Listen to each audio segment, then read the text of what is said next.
Olá, pessoal! Estamos iniciando mais um episódio do podcast Sobre Mentes. Eu sou Fernanda Moraes. Eu sou a Jéssica.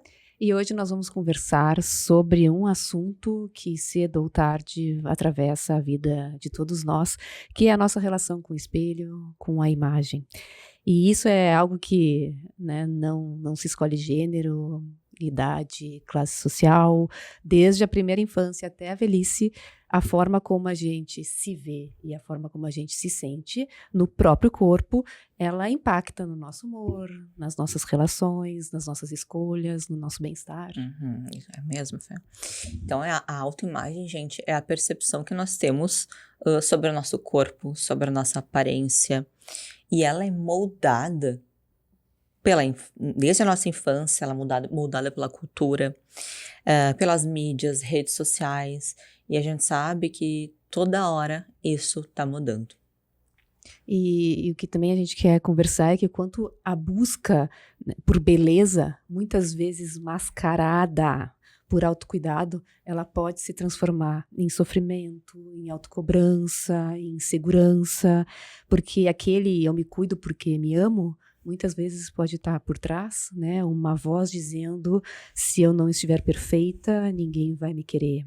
Né? Muitas mulheres ficam exaustas, sentindo que nunca são boas o suficiente, e esse sentimento, em muitos casos, está ligado diretamente à tentativa de alcançar um ideal de beleza que muitas vezes é inalcançável, inatingível. E o TikTok, o Instagram, né, as redes sociais, né, principalmente o TikTok e o Instagram, ele está acelerando muito, né, essa comparação. Então, como eu falei antes, né, como as coisas estão sempre mudando, né, assim, o padrão está sempre mudando, a gente tem que cuidar, de novo, né, com quem a gente segue nesse sentido, porque a gente pode ficar muito ansiosa em relação a isso, e a gente pode querer tá sempre com a ideia de mudar, né, de mudança. Então, a gente começa a desejar o rosto, o corpo das pessoas, entendendo que muitas vezes isso nem existe, né, porque as pessoas vão mostrar o que há de melhor, né? Então, vão mostrar os filtros, vão fazer aquela foto, vão fazer aquele, né, o Photoshop. E isso, muitas vezes, a gente não tem esse acesso, até de maneira mais consciente, assim, de será que ela não fez alguma coisa? Será que é realidade? Né? Então, muitas vezes, a gente não tem essa... Não para refletir sobre isso. Porque os estímulos, eles impactam muito no nosso comportamento, no que a gente sente. Então, assim, padrão muda o tempo todo. O que era ideal no passado já não serve mais. Cada vez que a gente se compara com um padrão que é inalcançável, a nossa autoestima sofre, né? E o ideal é que a gente não sofra em relação a isso. Então, a gente começa a desejar corpos, rostos e vidas que não existem. E também tem aquela síndrome de nunca estar pronta, né, Jéssica? Assim, eu sempre quero... A pele nunca tá boa o suficiente, o cabelo nunca tá como eu gostaria, o corpo nunca tá no ponto. É como se existisse uma lista invisível de exigências que nunca se completa, né? E a mulher que tenta acompanhar isso, né, acaba muitas vezes se sentindo frustrada, né, inadequada, e isso pode abrir um espaço para quadros de transtorno dismórfico corporal, né, distúrbios alimentares, transtornos de ansiedade relacionado à imagem, né? Então a cobrança muitas vezes faz com que a pessoa não consiga mais, por exemplo, sair de casa sem maquiagem, ou não consegue sair de casa mais à vontade porque ela pensa que não vai agradar, né, que vai ser vista como inadequada, né? Aí começa um excesso, né, de busca pela imagem, pelo olhar externo, por uma cobrança externa, quando a pessoa se percebe completamente perdida naquilo que faz sentido para si. Né? E aí chega aquela coisa que nunca tem fim, nunca é o suficiente. A estética nunca é suficiente, a compra nunca é suficiente, o corpo nunca está suficiente. Né? Exatamente. E a gente está vivendo em uma era em que o skincare virou uma grande obrigação, a harmonização, né, facial virou a manutenção, qualquer sinal natural do nosso corpo, ele virou defeito. Né? Então, isso é muito perigoso. Aí é que está o perigo que eu digo.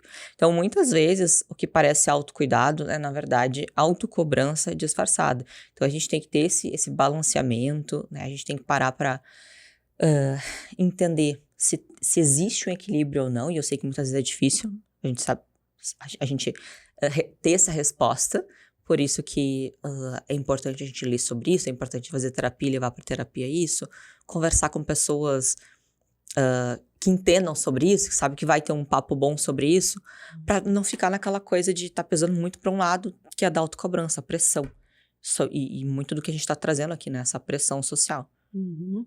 E o problema não é o autocuidado, né? Eu acho que isso é importante, assim, não é a pessoa gostar de fazer um skincare, não é a pessoa gostar de estar bonita, de estar arrumada, né? Isso é saudável. O problema é quando isso não vem de um desejo genuíno, né? E não vem de algo que faz sentido para si, né? E sim para ficar, se adequar e ficar submissa a um padrão, né, um padrão externo, né? Esse é o problema, assim, quando tu quer atingir um padrão que não respeita a tua subjetividade, né? Porque o autocuidado, ele é saudável, né? Até o limite que passa daquilo que, né, foge daquilo que faz sentido para mim, mas sim porque eu quero agradar o outro, o olhar do outro, as mídias, o que tá moderno, o que tá na moda, Sim. né? Um padrão. Exato. E aí começa a doer, né? E não é isso que a gente quer. Então, quando a estética começa a doer, né, a gente precisa ligar o sinal de alerta, porque tá perigoso. Então, a gente tá muito mais num nível, né, num caminho de autocobrança, autocrítica e comparação, do que num caminho saudável de autocuidado. Eu vou fazer o skincare porque eu quero me cuidar, eu vou lá na academia porque, né, quero ficar bem com a minha saúde, com o meu corpo. Então, a gente precisa equilibrar isso. Então, porque a beleza, ela deixa de ser uma escolha e vira uma cobrança, né, muitas vezes. E ela é silenciosa, mas é constante. Uhum. E aí, como resgatar uma relação saudável com o próprio corpo e com a própria imagem? Então, o primeiro passo é a gente tomar consciência.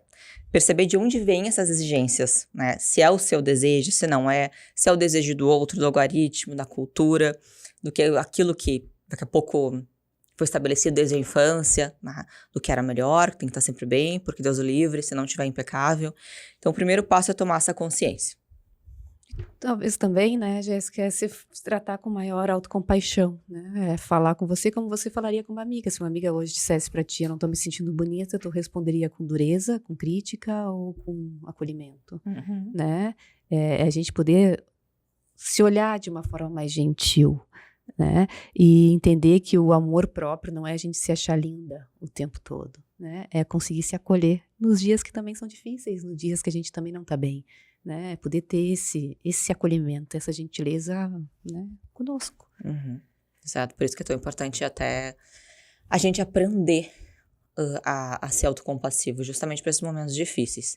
Então, outro ponto importante é parar de seguir perfis que não te fazem bem, né? Percebeu que cada vez que entra naquele perfil fica ansiosa, fica estressada, fica triste, se sente frustrada, deixa de seguir.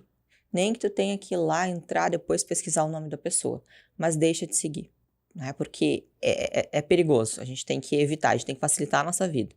Então, cria um feed mais realista também, né? Então, sigam pessoas mais realistas também, com diversidade de corpos, de rostos. Isso também é saúde mental, a gente poder escolher aquilo que a gente vê, o nosso ambiente. E a rede social também faz parte do nosso ambiente.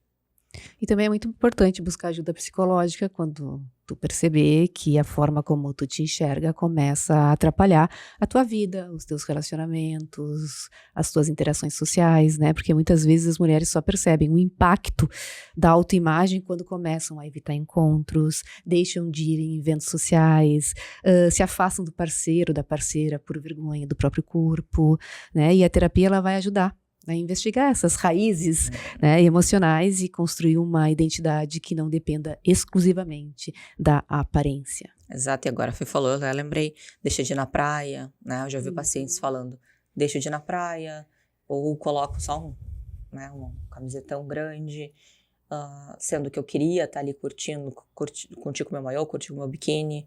Então, a gente sabe que, a gente falou, a gente está diferenciando o autocuidado dessa pressão que muitas vezes a gente não consegue fugir dela por causa do mundo de hoje em dia, né? Ou por aquilo que foi incutido na sua cabeça desde muito cedo.